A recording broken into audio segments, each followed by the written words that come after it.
great deal of fun.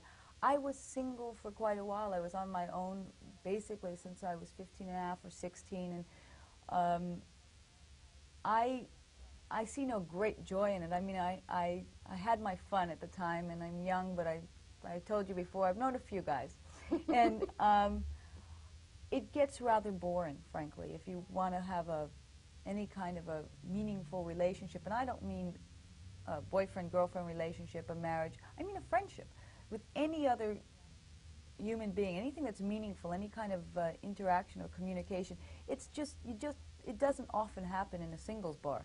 And those are not the kind of, places to meet people like that. They're there for a particular purpose. It's not the kind of place. I'd sooner meet somebody in the library or the supermarket. Well, or in Chinois or Spago. I mean, can you meet people there? Although I'm specifically interested in, I mean, without being... Yes, absolutely, because the fascinating thing about our restaurants, I believe, is that it's an intermix of people of all socioeconomic groups, all different types of businesses. I mean, granted, there are many people from the entertainment business at Spago and Chinois on any given night. I would say 50%, but of course there are other businesses in this town. And because of the nature of the restaurants, it appeals to the young and the old alike. And it's very moderately priced, so you get people that can well afford to dine elsewhere and people that can't. So I particularly know of people that have met, and I know of one person that, well, obviously two people, that met there and are married. Well, you're going to be the next couple, I assume, that this wedding... And we also have our two chefs, Mark Peel and Nancy Silverton, the pastry chef, Nancy Silverton, and Mark, who's the chef of the restaurant, who have a baby and are getting married, have a baby together. Right. And a number of other relationships that are another chef, Steve, and another pastry chef, Amy. Must be in the sugar, I've decided. No, and it's not in the sugar. I think it has to do with the relationships between the design and the food at Spago and Chinois. What do you think? I also think it has to do with the proximity of people in the workplace. That's true. It's so small. No, I mean people. Right. They're you there. meet people in a workplace. You're with them for so many hours, and I think the tendency to form relationships occurs. Do you think that that's what happened with you and Wolf? You began to design Spago. I know you were instrumental. No, there was definitely a sexual attraction. I mean, first?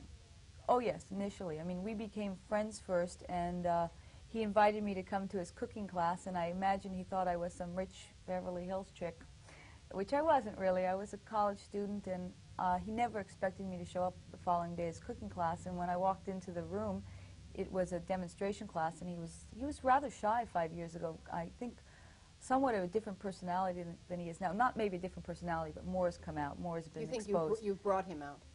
Oh yeah, all those arguments. And he was leaning over, and he dropped the butter. I mean, he looked up, he saw me, he dropped the butter right on the floor in the middle of the class. He never believed that you would come. I would come, and we talked, and we became friends. And I knew the night that I had met him. I remember walking back to the car thinking, "Oh my God, I'm in trouble," because I was involved with somebody. Somebody else. Yes, and I also thought, "Oh my God, I'm in trouble," because I knew he was separated from his then wife, and I think that old cliche about being a transitional person. Did you thought that you might be the transition and not the real? Yeah, the real thing. And that's usually the case. How did you make the transition from friendship to sex? I'm assuming that we're making a difference. Easily than you would imagine. Well, all right, he was very refreshing. It's very refreshing for. I don't know what it is about. I'm a strong woman. I'm opinionated. I'm outgoing. I've always been that way. I can talk to total strangers. I can walk into a party and just talk to anyone. I found him very refreshing. I find a shy man very interesting. He was modest. He almost had an adorable, self-effacing. Yeah, very much so. It was quite. He was a surprise. You expected something in an environment like that, particularly out in a discotheque somewhere. It was not something one expected. And then I think I fell in love with him. I fell in love with him, I believe, when I saw him doing what he does best, which is cooking, which was the next day. And I realized that weeks later that I think I probably fell in love with him at that very moment. I mean, he was glowing. It's like, it would be like seeing Picasso paint. You're seeing the essence of a person, the very essence. How do you deal with the fact that the best that Wolf may have to offer is when he cooks. I mean, here you are. This is true sometimes.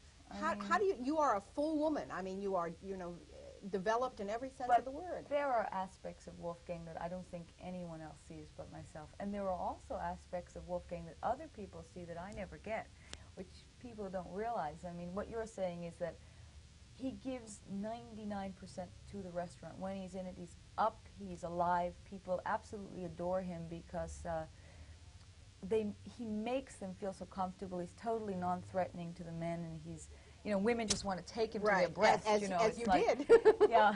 Well, I and the other women perhaps in different ways, although I'm sure there are many other women that find him appealing as well.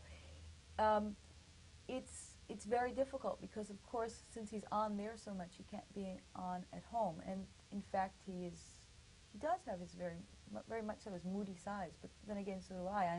I'm a person of vast extremes, and Wolfgang is a person that's rather much the same all of the time, except when it comes to how much of his inner self he gives. But there's a difference, and what the difference is what I meant by what I see that other people don't. He's definitely on in the restaurant, and he definitely is very generous, I mean, with himself. He gives but of himself, yes. It's an aspect of himself. It's not really the real Wolf. I mean, his sentiment, his feeling, that is something that's so deep within him because of the manner in which he grew up. He grew up in Austria, in a family where people never said, you know, I love you. They didn't hug, they didn't kiss. It wasn't the kind of society where people are demonstrative physically or verbally. And so that I've had to actually almost pull out of him. And so I see that aspect of him. What he gives to the people in terms of, hi, how are you? It's so wonderful so glad to see you, right. It's real and it's genuine, but there's not a deeper level and to you've that. been able to penetrate And I think I'm one of the few people that has received that.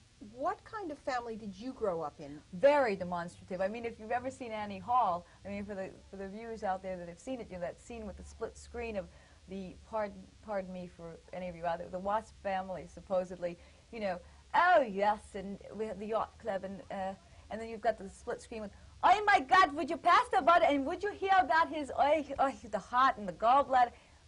The latter is my family. I mean, not that my parents were born in America, and they're not really stereotypically they're not Eastern European Jewish. Right, but the influence is there. I mean, we were boisterous. We talked. We argued about issues at the table.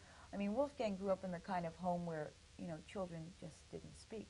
They were seen. I mean, to this day, he still has a strange idiosyncrasy of going into the bathroom to be alone because it was the only place in the house that had a lock on the door in his little house in Austria.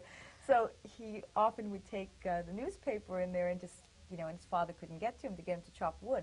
In my home, everything was very open. Then again, there were negative aspects. My mother and father fought a great deal. They're still together, and they are happy, but I think it's very difficult when you're a child and you're growing up and you see your parents arguing all the time because there's a constant fear of, well, are they going to get divorced? Are they going to get divorced? Don't you and Wolf argue a lot, though? Oh. Haven't some of your arguments been, I mean, recorded and, you know, by every... Well, they Do you and Wolf argue a lot? A great deal, except these, I mean, the last number of weeks we really haven't had a major argument. What occurs is that we have lots of little disagreements all of the time, and we do have major arguments. And the reason why, I mean, everyone's aware of it. I mean, I do believe that it's not a good idea to have your arguments in front of people. I think it's very bad for the relationship, and it makes I don't think you should go about making your partner look ill, and in the end result what you're doing is making yourself look makes bad. You look bad because you're of course involved with that person. However, we are constantly at the restaurant. This is 7 days a week, 7 nights a week. We don't have days off like other people do.